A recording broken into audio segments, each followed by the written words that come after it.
series, past, present, and future. Let's talk about it. Jesus, coffee. So good. So let's talk about 2023. Let's talk about where we started. Let's talk about where we are as we look at the end of the year to 2023, come and gone just like that. And let's get ready to look forward to 2024. And let's see what that looks like. We're going to focus spiritually. It's always great to look at a year and think, did I do what I wanted to do this year? Did I accomplish what I wanted to accomplish this year? And am I where I wanted to be? So if I could have time hopped forward in the beginning of 2023 and I saw the end of 2023, does it look like what I thought it would look like? Is there opportunity for growth? Is there areas of opportunity where I can tune things up a little bit and get a little better? There's always opportunity for growth. I want to go through a passage. God gave me a perfect one this morning because that's what he does. That's what he does. So I want to go through Philippians 3, verses 13 and 14. So, brethren, I do not count myself to have apprehended, but one thing I do, forgetting those things which are behind and reaching forward to those things which are ahead. I press toward the goal for the prize of the upward call of God in Christ Jesus. So what's Paul saying in that moment? I'm not focusing on what's behind me, but I'm focusing on what's in front of me. Good morning, Felipe. What's going on, my brother?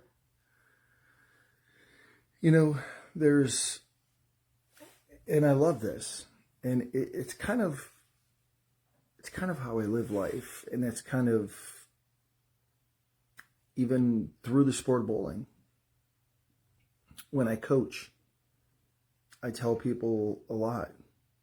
There is a reason that a rearview mirror in a car is only this big, and there's a reason that a windshield is this big.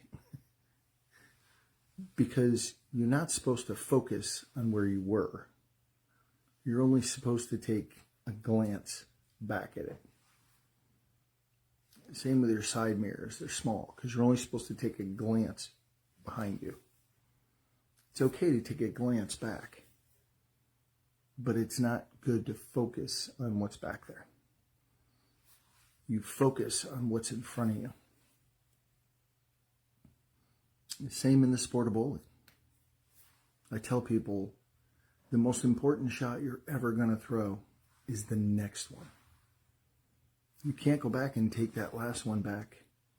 The minute it leaves your hand, you're done. You're finished. You can't. There's nothing you can do about it. You're either going to embrace the shot that you left, or you're going to celebrate the strike that you threw. Either way, you can't take it back. So you can only focus on what you're going to do going forward. The same with every day in our life. We can't go back. We can only go forward. So when we sit in the pocket of the past and we let the past have its fun with us, and we let the enemy have fun with us from the mistakes we made in the past, we're only giving the enemy a field day. We're letting the enemy have fun. Oh, thank you, Felipe. You have a blessed day, brother. I love you, man. You're an amazing son. Let's focus on 2024 and let's step into 2024. Good morning, Sissy. I love my sister and I miss her like crazy. let's focus on 2024. Let's not dwell on 2023. Again, it's okay to take a glance. It's okay to look at it and go, okay, well, am I where I wanted to be? Did I do what I wanted to do this year? Yes, no, that's for you to evaluate. But what does Paul say here? Paul says, press on and run the race. Keep pressing on. Don't focus on the past. Let the past go and press on ahead. Focus on what's coming. Hey, what do I want to accomplish in 2024 in my walk with Christ? What are some areas that I want to grow in? What are some areas that I want to tighten up? Maybe it's spending more time in the Word. Maybe it's doing more devotionals. Maybe it's doing more Bible studies. Maybe it's learning about, my niece mentioned yesterday when we did the roundtable that she wants to study Revelation. She wants to understand Revelation. Maybe it's diving into a book that you really want to understand, like Revelation, maybe Romans, maybe you only really want to dig into the New Testament. Maybe you want to understand where Christ is in the Old Testament. Many, many things to study. This is an endless resource. You can literally spend your entire life studying this and still not get everything that you need out of it. God's going to give you only what you need moving forward. But it's something that you should study every day and focus on every day, because God gives you wisdom out of here. He doesn't just give you wisdom today and then, okay, there you go. You checked your box for all your wisdom this year. One thing I like to do is every month, conveniently, there's 31 Proverbs. I believe there's 31 Proverbs. Let me look.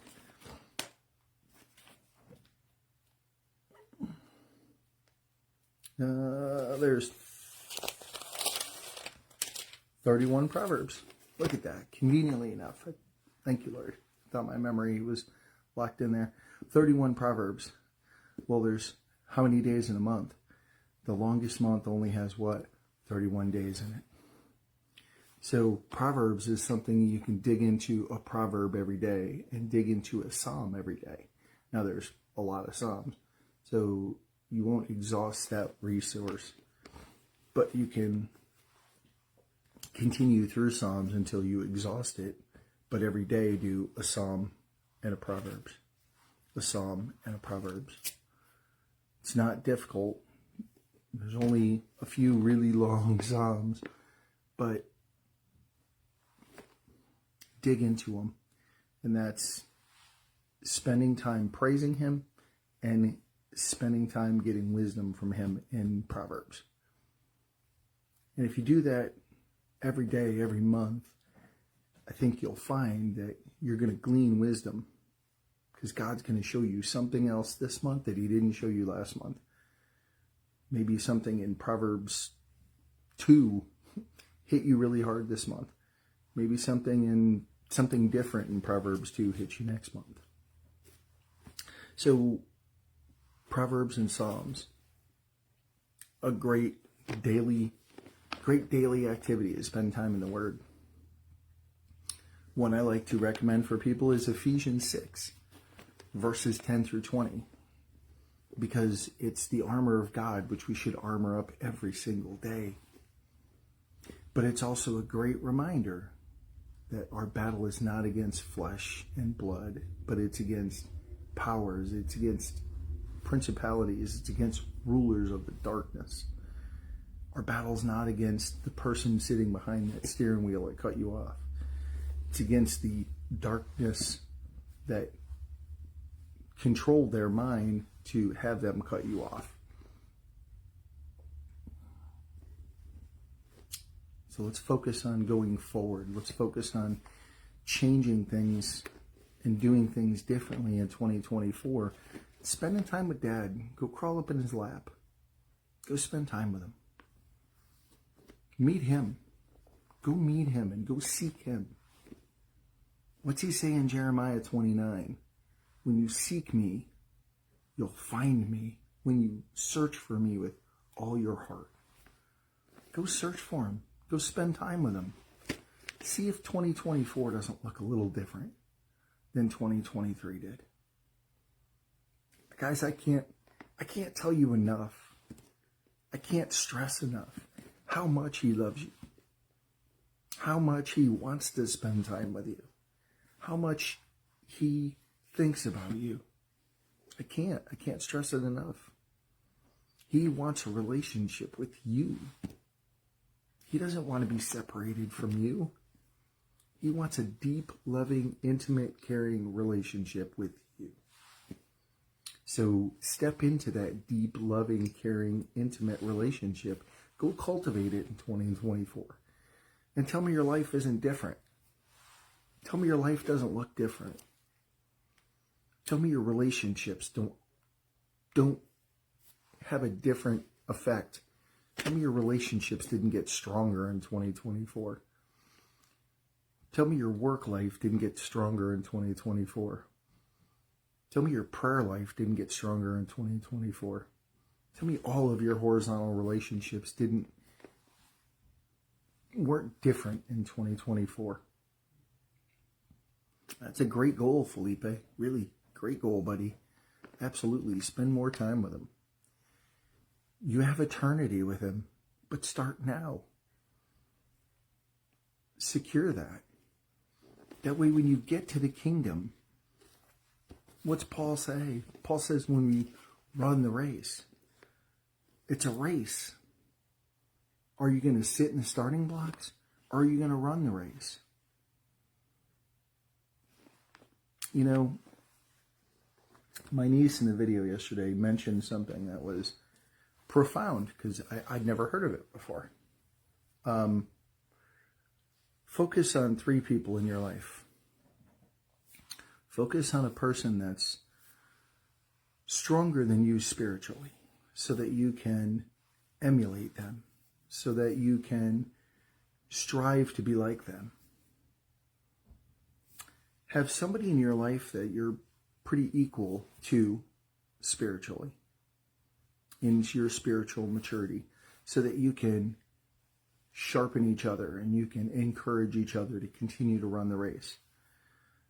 And have somebody that is a little behind you in terms of spiritual maturity that you can encourage and you can help them so that they run the race. You can disciple them. So you're being discipled, you're discipling, you're sharpening each other, and you're discipling. I love that. That was so profound. That was probably one of my biggest takeaways in that video. So make that a goal in 2024. Surround yourself with others and do studies with others.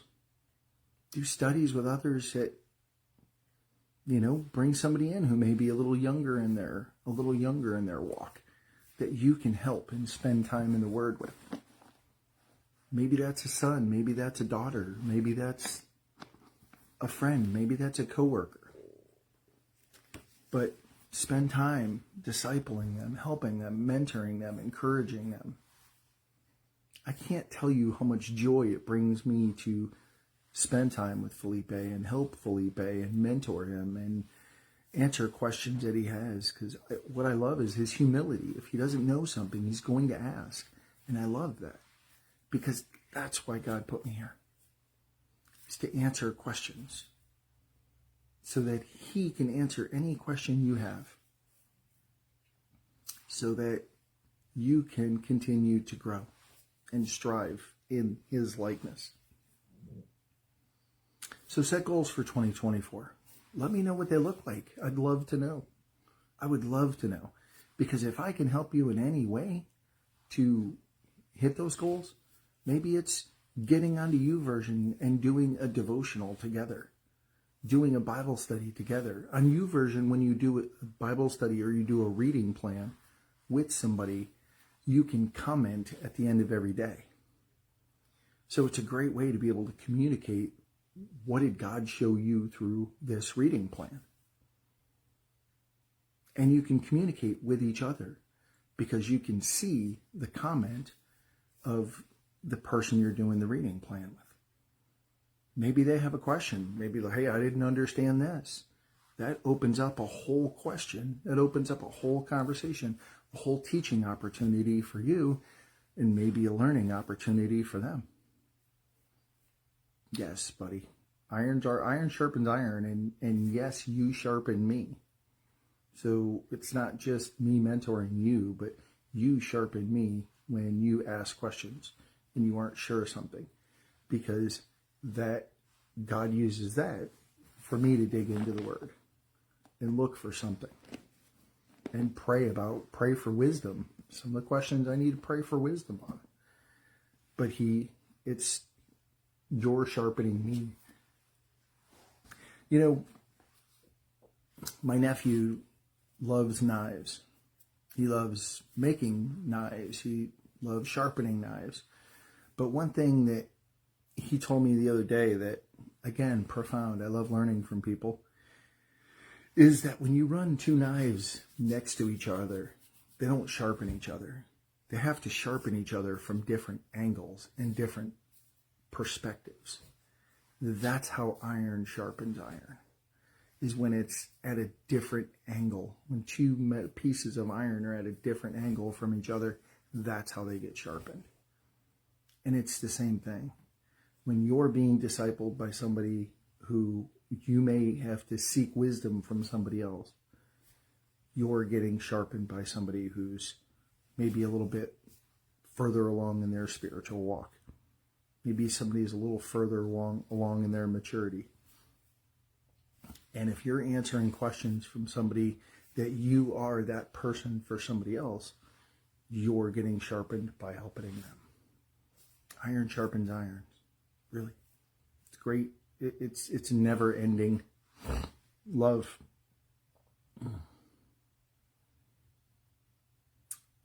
Yeah, absolutely. Yes. Yes. I love that. Yes. And that's why I have such an arsenal of shirts and wearing Christ out loud, is because others think about what my shirt says, and other believers think about what the shirt says and think about what the shirt represents. And unbelievers, those who aren't walking with Christ yet, see it and they go, oh, he wears that pretty boldly. So yes, I love that, and that's why I do have such an arsenal of shirts. My family teases me, Jesus, Jesus, Jesus. Yeah, well, Jesus, Jesus, Jesus. Yeah, because that's my eternity. That's my goal every day, is to be more like him and be less like me, because I know who I was. Good morning, Ron. I know who I was. This guy was not good. Dude, he was crucified on August 18th, 2019. 2019. He was crucified. He went under the water. He was dead and buried. And now I'm a new creation. I'm a new creature. And that new creature needs to learn to walk in newness of life, not continue to walk in the old way of life. Yes, wearing your heart on your sleeves. My cross, this beautiful cross, was actually my wife's dad, so Leah's dad. And he's gone now, but this was given to me on our wedding night. This was his cross. And he loved the Lord. So it's an honor and a blessing to wear it, and I wear it out loud. It's out on my chest all the time. The only time it's not is when I'm sleeping, because I don't want to damage it. But yes, when we wear that out loud, and others see it. And I get a lot of compliments on the cross. You guys can really see it. It's the 3 nails into the cross. So let's pick something to do and let's strive in 2024. Let's grow together in 2024. And if you want to do a Bible, if you want to do a reading plan, a new version, send me a friend request in YouVersion, and I'll post a screenshot of my profile so you can see it. Send me a friend request. Let's do a reading plan together. I'd love to. And then we can comment and sharpen each other and grow together. And we'll continue to walk this ministry out in 2024. As long as God puts breath in my lungs, and as long as he continues to call me to do this, we'll do this together. I love you guys like crazy. I do. My whole heart. I know he loves you. Beyond. I think about his love and I just get overwhelmed. He loves you beyond. Yeah, see, there is tears again. And so we'll be back on Monday with whatever Dad wants to talk about, and we'll start 2024 together. So I love you guys. Be back Monday with whatever Dad wants to talk about. New year, new goals. Let's go strive and go get them together.